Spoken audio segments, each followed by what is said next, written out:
Who says that a game's value should be measured by how long it is? It's a competitive industry these days, and developers need to try their best to keep their players engaged with their product for as long as possible. Whether through some lame story padding, overdoing it and introducing some grindy challenge, or just losing what made the game so special in an effort to come to some sort of resolution. Well, if anything, we have 15 examples of games that really needed to know when to stop. We'll take a tight game like Portal over a bloated mess any day. Super Mario Galaxy 2. The game where Mario is the kind of person who has a vanity license plate with his own name and face on it. Super Mario Galaxy 2 takes the gravity-defying mechanics and tight controls of the original title and allows the ideas to get wonderfully weird with the assumption that players tried the first Galaxy. Players dedicated enough to grab all 120 stars in the game were greeted not with a final message, but the delivery of 120 green stars scattered across the game. Though the spirit of not just making us play through the game again as Luigi was something, the strange hidden object game they played with us by not giving us hints for each star and asking you to individually locate and figure out how to collect them in old missions got tiring very fast. L.A. Noire. Gaming is versatile, and that's what a lot of people love about it. Stewards of Grand Theft Auto and Red Dead Redemption explored a rather unique idea with L.A. Noire, tasking players not with dominating the criminal underworld or taming the West, but with piecing together the truth using subtle body language and the evidence to suss out the criminals. It was a groundbreaking premise, which made the final act all the more confusing when you go from smooth-talking detective using his intellect to flamethrower-wielding Rambo mowing through the sewers. Resident Evil 7.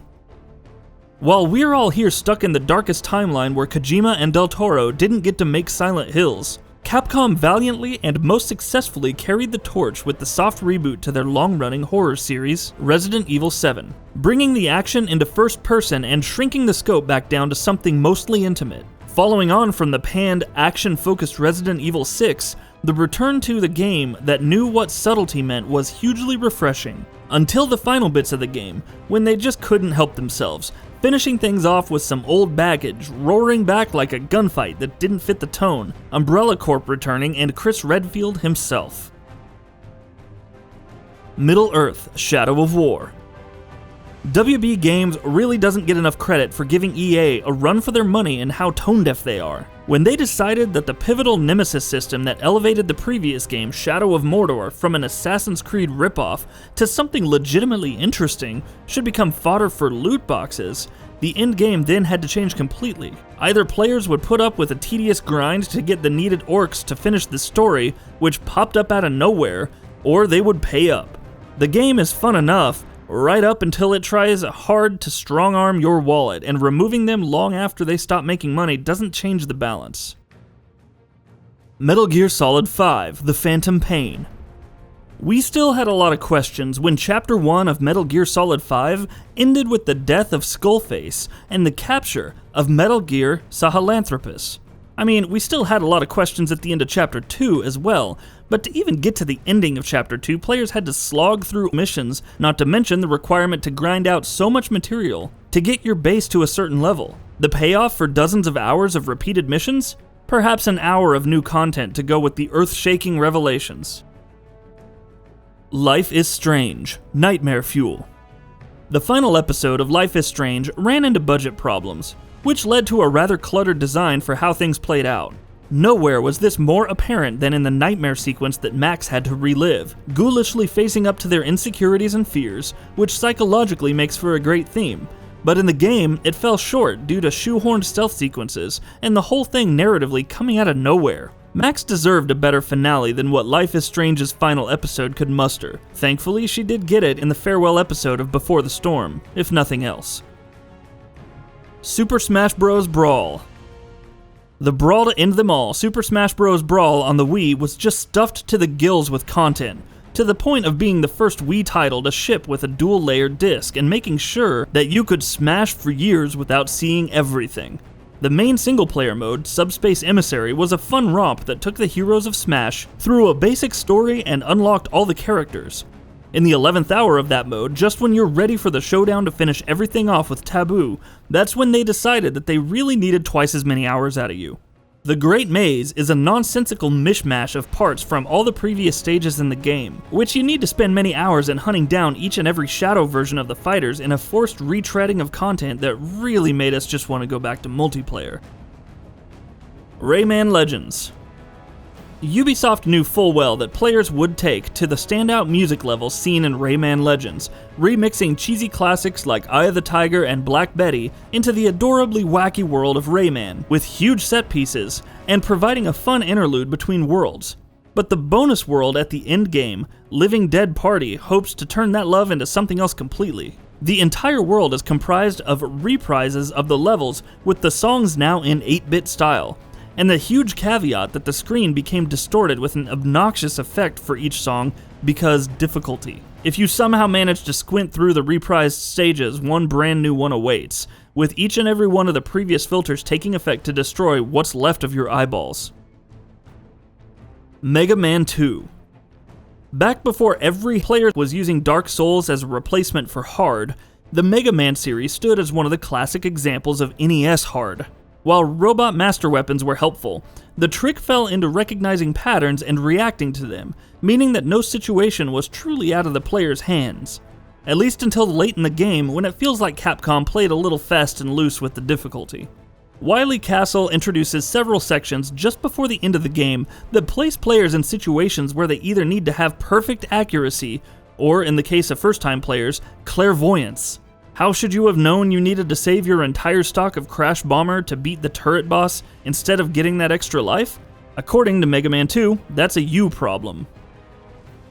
Mario Kart 64 Rainbow Road. Don't click off just yet.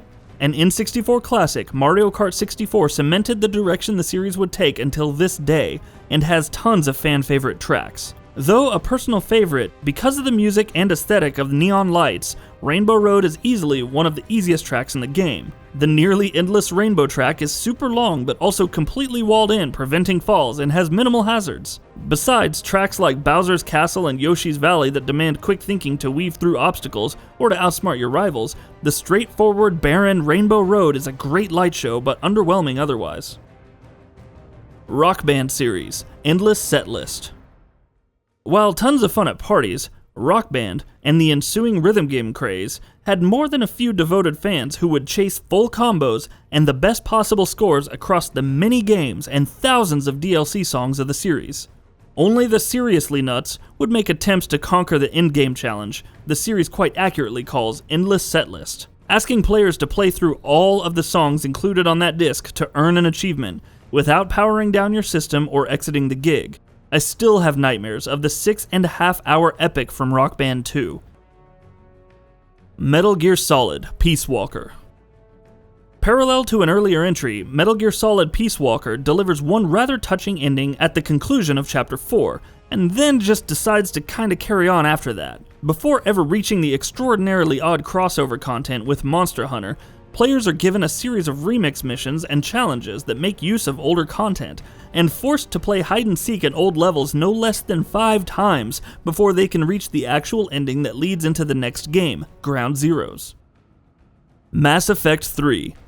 If you're going to take 3 games with a focus on choices and create your own adventure to build up to an underwhelming ending where nobody really gets what they want, you're going to have a bad time. As opposed to the interwoven suicide mission from the previous game, which was influenced by your choices through the whole title, Mass Effect 3 ending with the player's choice of endings that boiled down to choosing your favorite color was like a slap in the face to fans who invested thousands of hours in their universe. The overwhelming backlash from the bungled ending to not only the game but a series that BioWare had taken a generation to conclude eventually forced them to alter the ending because it left such a bad taste.